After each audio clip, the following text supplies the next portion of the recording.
Siguro kung V1 pa rin to, naka-Claris 25K, hindi siya magiging sulit.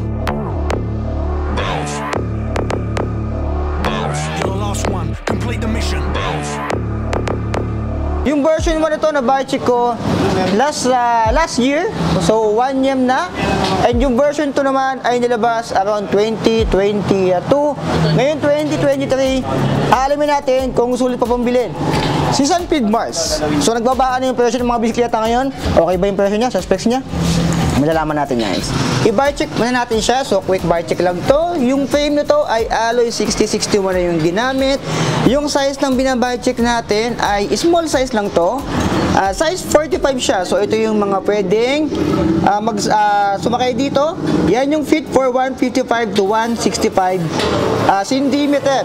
Yung tao yun, nakakita nyo dito. So yan yung nakagustuhan ko kay Sunpeed. May mga ganito siya para ma-estimate mo na kung saswak ba sa'yo yung bisikleta.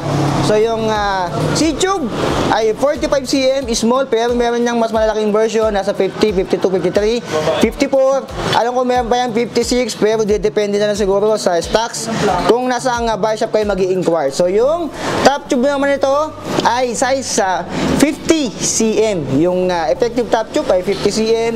Yung kanyang reach naman dyan ay 420 mm, and yung kanyang stand over height, ang sukat ko dyan kanina, ay 710 mm. Yung head tube nito ay tapered na rin. Ayan, tapered na siya, and yung cable routing ay naka-full internal cable. Meron sa left side and down side ng kanyang down tube, and sa kanyang top tube meron din ito yung kanyang brake caliper cable sa kanyang likod. Yung design nito o yung decals niya ay glossy. Napakasimple lang. Ito pa rin yung Mars. Nandito pa rin yung Sunpeed. Usual naman yan.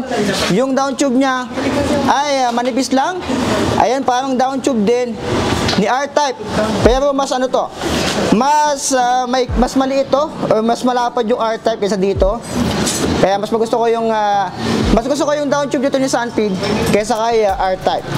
So yung lagay natin ng ulam, meron sa kanyang down tube and C-tube. So dalawa yan. Yung kinis naman niya ay makinis na rin, syempre. Yan yung kagandahan din kay Sunpeed. Karamihan sa mga bike niya ay makikinis na rin. Ayan, makinis dito, makinis din dito. Yung FD na ginamit kay Sunpeed Mars V2 ay Shimano Sora na. Ayan, so ano nga ba kaibahan nito kay V1? Mamaya explain ko namin sa inyo. Dito naman sa kanyang crankset, 50, 34, and 170mm Halotech. May lago sa pamunta sa mundo nila Eugene, and ang ginamit dito, Xenix PR4. So, ang pumilab dito, so 50, 34 siya. Yung chain naman niya ay stock lang din. Yung RD ay Shimano Sora din. Siyempre kung FD ay Sora, RD ay Shimano Sora din. So 2x9 speed to. Sprocket naman niya ay ang ginamit, I think this is Sugek. 9 speed. Ito ay kaset na rin. 1, 2, 3, 4, 5, 6, 7, 8, 9. 9 speed ang size nito ay pinakamaliit, 11. Pinakamalaki naman niya ay 28 teeth. Ayan. So 9 speed, 11, 28 teeth. Yung hubs naman niya ay alloy and silver na rin. Spokes, 4, 8, 12, 16, 20, 24, 28 yung spokes. Yung ano niya is double wall alloy rim. And ito ay naka-rim brake. So hindi siya naka-disc brake. Ayan, si Sunpeed Mars ay naka-rim brake. Sa likod naman ay quick release na rin siya doon. Wala siyang nakaabang para sa kanyang disc brake. So si Sunpeed Mars ay for caliper lang siya, hindi siya pwedeng pang disc brake. Dito naman 27.2, alloy na rin to, Sunpeed yung ginamit. Ito naman ay sa ball bearing pa. Yung upuan naman niya ay Zeus yung ginamit. Ayan, Zeus. Yung fork, ito. Yung isa na nagustuhan ko dito, yung fork ni Sunpeed Mars V2 and V1 ay carbon na to. Ayan, carbon Lodi. Pwedeng bitikin. Wag lang malakas. Ayan. Sa Sunpeed Mars V2 and V1 ay carbon yung kanilang mga fork dito. And I think hindi ko sure kung tapered na rin to ha. So comment down below kung ganito gamit nyo, kung tapered na ba to na carbon. So yung gulong naman sa unahan ay parehas lang din sa likod. 28 spokes, double wall alloy ring. Yung size nga pala ng gulong nakalimutan ko. 700 by 25C yung ginamit dito. And ZST SAR na rin yan. Ayan. ZST SAR, naka-press na valve na din. 700 by 25C. Yung ginamit sa kanya. Sa unahan, naka-quick release din siya dito. Double wall alloy rim. And yung hubs niya ay alloy silver na rin. Ito yung rim brake na ginamit sa kanya sa unahan. Wala siyang brand. Dito naman, ito ay ball bearing pa. Yung kanyang headset, 90mm. And naka flat bar siya dito, almost flat bar, pero hindi siya yung literal na pang aero. Medyo flat lang siya dito. 420mm alloy, clamping 31.8. Yung kanyang STI naman ay Shimano Sora. So ang kaibahan niya doon kay V1, si V1 na Sunfeed Mars ay naka-Claris. Yung kanyang FD, RD, and STI. So bukod doon, halos wala na yung decals naman niya. Parang dito lang yata medyo naging ano lang to, lumaki. Pero Mars dapat yan, visible dapat. Pero ngayon sobra, naging oversize yung kanyang Mars dito. Sa kabila, ganun din. So bukod doon, halos wala na nabago. So yung presyo nito ni Sunfeed Mars noon, last year, ay 25,500 pesos. Yung presyo naman ito ni Sunfeed Mars V2 2022, ayan, ay 25,000 pesos. So I think mas nagmura siya ng 500 pesos. Kasi nung last year, naka-Claris lang yun. This time naman, 25K siya, halos 500 lang difference. Naging Sora version naman siya. So ano nga po masasabi ko dito? Kay Sunfeed Mars V2, okay na ba yung 25K para sa isang Sunfeed Mars V2 na nakasora? So kung ito ay nabili nyo last year sa halagang 25,500 na naka-8-speed pa and naka Shimano Claris, masasabi ko na hindi siya naging solid dahil nga 25,500 pero Claris pa lang. Pero this time naman kasi 25,000 pero nakasora na rin siya. So sana man lang ang nilagay nila dito ay pinalitan nila yung kanyang rim brake. Ito. Sana man lang ginawa na lang din Sora to para mas sulit na sana. Ito kanyang rim brake dito. Sana ginawang Sora na rin. Sora dito. Pero ito kasi kung anong ginamit kay V1 ay ganun na ganun din dito. Isa pa sa nagustuhan ko dito kay Sunfeed Mars ay yung fork niya ay carbon na. So napakagaan ito. Tinimbang ko to last year, around 9.70 kg lang si Sunfeed Mars V1. So yung V2 malamang sa malamang ay ganun din. Ang nabago na naman dito, yung FDRD and kanyang STI. Yung ibang pyesa ay ganun pa rin naman. So konting-konting binago sa kanya yung presyo niya. Konti lang din yung binago. 5K siya ngayon dito kay Budget Buyers Cavite.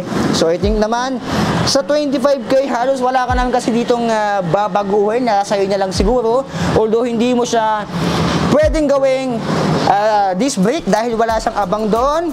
Ito kasi yung tipo ng bike na masasabi ko na pag binili mo halos wala ka nang i-upgrade pang mga tagalan na rin. Nasa iyo na lang kung i-upgrade mo pa yung crank. Ayan. So yung crank niya kasi is Xenix, hindi ako familiar dyan. Pero naka-Halotech na rin naman. So pag bumili mo to, ay wala kang i-upgrade dito siguro pang mga tagala na to. Yung kanyang crankset. Dito lang talaga ako medyo na-disappoint kasi nga wala silang binago dito. Sana man lang ginawang CST SAR din yan. O kaya WinZip man lang, no? Kasi yung gulong niya is CST SAR na. Pero naka-press tab na rin naman. Ito kasi ay parang tinipid dito banda. Although okay na yung frame, okay din tong kanyang seat post. Halos lahat sa kanya ay alloy. Ito lang yung carbon sa kanya. I think yung 25,000 pesos ay reasonable price naman dito kay Sunfeed Mars V2. Kasi yung brand nito ay kilala namin sa market. Medyo matagal-tagal na rin yan. Si Sunfeed Mars, no? So kung ang budget nyo is around 25K, pwede nyo i-consider to. Si Sunfeed Mars, nakatapered naman to, carbon. Halos wala ka na i-upgrade dito pang mga tagalan talaga. Kasi tinan mo naman, makinis na siya. Internal cable routing. So maganda na yung pesa na nakalagay sa kanya. Itong caliper talaga na rim brake, sana ginawa na lang Sora para yung 25K ay mas naging sulit. Pero sa 25K kasi maraming mas mura dito kay Sunfeed Mars V2. Sobrang dami pang road bike and aero bike na nilabas ngayon. Sa 25K mo siguro Pag-isipan mo muna kung ito talaga yung gugustuhin mo, pero kasi ito pang matagalan yung mga 20k below kasi ay may mga i-upgrade ka pa, lagi yung pang Shimano. Ito halos konti na lang talaga siya. So para sa akin, sa 25,000 pesos, medyo reasonable naman yung presyo niya. Kasi nga naka Shimano Sora na and halos wala ka nang i-upgrade, pang matagalan na. So ano masabi nyo dito? Kay Sunfeed Mars V2, siguro kung V1 pa rin to, naka-Claris 25k, hindi siya magiging sulit. Pagdating sa quality kasi si Sunfeed Mars is okay na rin naman. Sobrang dami ko nakikita gumagamit ito, sobrang ganda niya tignan. Kung gusto mong kumarera, pwede mo rin itong gamitin. Sa'yo, naka 11-28 naman na to, okay ito sa patag. Kung wala kang sayo sa ahon, yun lang talaga. Medyo GG ka dito. So ayan, pwedeng panimula, pwedeng pang intermediate na sa'yo. Kung itong pipiliin mo, pero sabi ko nga, sobrang dami pang road bike na nasa market ngayon. Bago ka bumili ng isang road bike o na isang bike, mag-canvas ka muna, mag-survey ka, tumingin ka ng mga reviews kung ano yung magiging pinaka-the best para sa'yo. Kasi kahit sabihin ko na okay to, nasa sa'yo pa rin, nasa budget mo pa rin, yung 25k, medyo para sa akin medyo mataas-taas pa yon sa mga gusto kong bisikleta na ganito, ng mga road bike. Siguro kung meron ko 25k, bibiling ko yung mas mura dito. Madami, sobrang dami na mas mura dito. Pero kung quality, pang matagalan na, tamad ako mag-upgrade, eto, pwede mong i-consider to. Yun lang mga alien. So sa mga nagtitipid dyan, hindi para sa inyo to. Pero sa mga tamad mag-upgrade, pang matagalan na, okay na rin to. So ano masabi nyo dito kay Sunfeed Mars V2? Agree ba kayo sa aking mga pinagsasabi dito?